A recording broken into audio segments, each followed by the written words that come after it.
Hayi kabajamtoota hordoftoota maatii Tooriyaal akkam nagaa fayyaa keessanii namoonni chaanaalii kanaaf haaraa taatan chaanaalii maatii Tooriyaal jedhu osoo barumsatti hin seeniin dura subscribe godhaa akkasumas hiriyoota keessanii share gochuu hin dagatinaa isiniin jedha. Hayi kabajamtoota hordoftoota maatii Tooriyaal akkam nagaa fayyaa keessanii har'a kan ilaallu logical bi-implication kan jedhudha jechuudha. Yeroo darbe logical connective sadii ilaallee turre, isaanis conjunction, disjunction, implication kan jedhu ilaallee jirra jechuudha. Har'a kan ilaallu logical bi-implication kan jedhudha.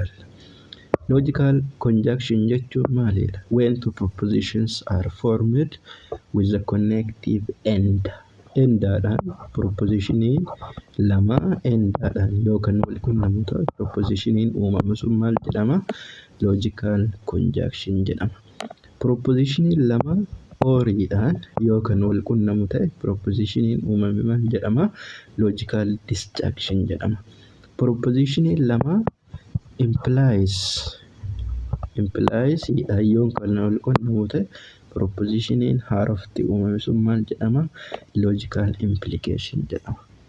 Har'a kan nu ilaallu logical bi-implication kan jedhu ilaalla jechuudha. Logical bi-implication jechuun maal jechuudha? When two propositions are joined with the connective bi-implication. Yoo propositionii lama connective bi-implication yookiin bi-impliesiidhaan wal qunname, the proposition formed is called logical bi-implication or logical equivalence. Yoo propositionii lama, propositioniin P jedhamuu fi propositioniin Q jedhamu bi-impliesiidhaan yookiin bi-implicationiidhaan yookaan wal qunnaman ta'e propositioniin uumamu maal jedhama? Logical bi-implication or logical equivalence jedhama jechuudha. Bi-implication akkuma asiin dura denote godhaa turre, bi-implicationii mallattoo kamiin bakka bu'a? Mallattoo kana yookiin equivalence. Mallattoon kun equivalence or bi-implicationidha jechuudha. So the logical bi-implication of two propositions P and Q is written as akkasi barreessine. Logical bi-implication of two proposition P and Q is written in these ways. Maal jenneerra? Logical propositionii lama yoo logical connectiveidhaan wal qunnaman propositionii biraatti uumama jenneerra. The proposition formed. Kanaafuu propositionii yoo ta'e dhugaa yookiin soba ta'uu danda'a yookiin truth value ni qabaata. Kanaafuu logical bi-implicationii yookaan dhugaa ta'a yookaan false ta'a. So P bi-implies Q is false. False kan inni ta'u if and only if P and Q have different truth value. Truth value garagaraa yoo kan qabaatan ta'e propositioniin yookiin logical bi-implicationii false ta'a. Otherwise it is true. Let us see the truth table. Truth table yaa ilaallume. Asitti true, asitti false. Yoo san maal ta'e false ta'a. Asitti false, asitti true. Truth value isaa false. Otherwise it is true. Yoo wal fakkaataa qabaate maalidha? True dha jechuudha. Kanaafuu the logical bi-implication of two proposition P bi-implies Q is false if and only if P, Q have different truth. Akkuma truth table irratti argine kana jechuudha. So let us see the example. Example isa kana haa ilaallu. Example, let P 2 is greater than 3. 2 is greater than 3. Dhugamoo soba, which is false. 5 is greater than 4. 5 is greater than 4. 5 is greater than 4, which is true.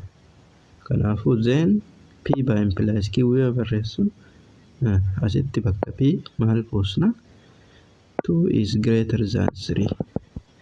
Bakka equivalency kan if and only if. yookiin by implies if and only if jechuu dandeenya yookiin by implies jechuu dandeenya. Karaa baay'een ibsuu dandeenya isanii ilaalla. Then bakka kiwwiin 5 is greater than 4. Kanaafuu truth valuun isaa dhugaa moo soba? 2 is greater than 3 which is false. 5 is greater than 4 which is true. Asitti truth valuun garagaraa qaban waan ta'eef truth valuun isa kana maalidha? Falsidha jechuudha. Truth valuun 2 greater than 3 if and only if 5 is greater than 4 jedhu maalidha? Falsidha jechuudha. Okay, let us see example B. Consider the following proposition. 3 is odd number. Asiin dura ilaallee turre waan ta'eef dhugaa. 2 is a prime number. Dhugaa. 2 tokkoo fi mataa isaatiif qofa jedhama waan ta'eef prime number. Kanaafuu P by implies Q maali? 3 is odd number. Akka P maalidha? Achi booda if and only if. Mallattoon kun if and only ifidha. 2 is prime number. Q maali? 2 is prime number. Kanaafuu kunis tiruudha. Kunis tiruudha. Tiruus baaluu wal fakkaataa qabanii. Kanaafuu tiruudha jechuudha. Okay, there are various ways of stating the proposition P by implies Q. Logical implication keessatti karaa baay'een ibsuu dandeenya jenneerra. Akkasuma logical by implication P by implies Q kana karaa baay'eedhaan dubbisuu dandeenya jechuudha. Fakkeenyaaf yoo isa kana dubbisnu karaa baay'eedhaan dubbisuu dandeenya. Isaanis kanneen jechuudha. Tokkoffaa P if and only if Q. Lammaffaa P implies Q and Q implies P. Sadaffaa P is necessary and sufficient for Q. Arfaffaa Q is necessary and sufficient for Q. Ja'affaa P is equivalent to Q jennee dubbisuu dandeenya jechuudha. Yogguu dubbisnu karaa kanneeniin dubbisuu dandeenya jechuudha. Isa kana yoo dubbisnu akkasitti dubbisuu dandeenya jechuudha. Okay, logical connectiviin inni shanaffaadha. Negation jedhama. Negation jechuun maal jechuu akka ta'e ilaallaa jechuudha. Given any proposition P, your proposition P is in kenname, we can form a proposition, another proposition which is this for, which is called negation of P. So the truth value of negation of P is false if P is true. Yoo P in true ta'e negationiin isaa maalidha? Falsidha. Yoo P in false ta'e negationiin isaa negation of P is true ta'a jechuudha. So we can describe the relationship between P and the negation as follows. True yoo ta'e falsidha. False yoo ta'e truudha. Negate godhuudha. Negative godhuudha. Fakkeenyaaf example, let P, Addis Ababa is the capital city of Ethiopia, which is true. Kana negate yoo godhuu barbaanne nootti itti dabaluudha jechuudha. Addis Ababa is the capital city of Ethiopia jedhu dhugaadha miti. Addis Ababa is not the capital city of Ethiopia, which is false. Negationiin baay'ee salphaadha. Nootti itti dabaluudha. Fakkeenyaaf P2 is P2 is odd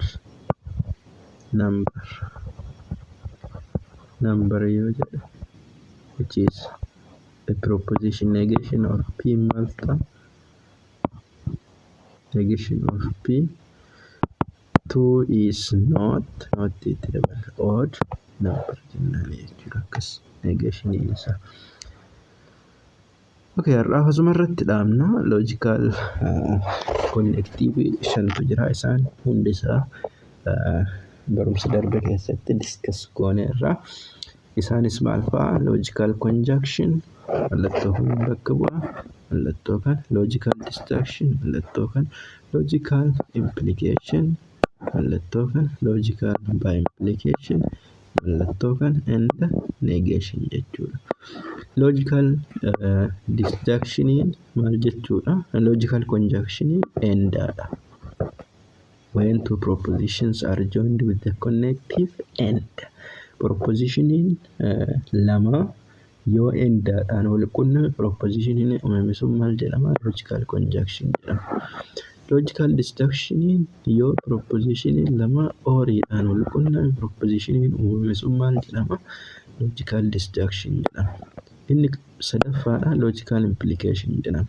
Yoo proposition lama impliesdhaan wal qunname yoo wal qunname proposition uumame sun maal jedhama? Logical implication jedhama. Bi-implication when two propositions are joined with the connective bi-implication. This is not yoo not negate goone jechuudha. Kanaaf asuma irratti dhaabna. Yoo chaanaalii kanaaf haarawaa taatan subscribe godhaa. Akkasuma hiriyoota keessaniif share gochuu hin dagatinaa. Gaaffii yoo qabaattan komentii irratti naaf barreessaa. Akka yeroo hunda dafee isin bira ga'uuf chaanaalii kana subscribe godhaa. Nagaan naaf ta'a.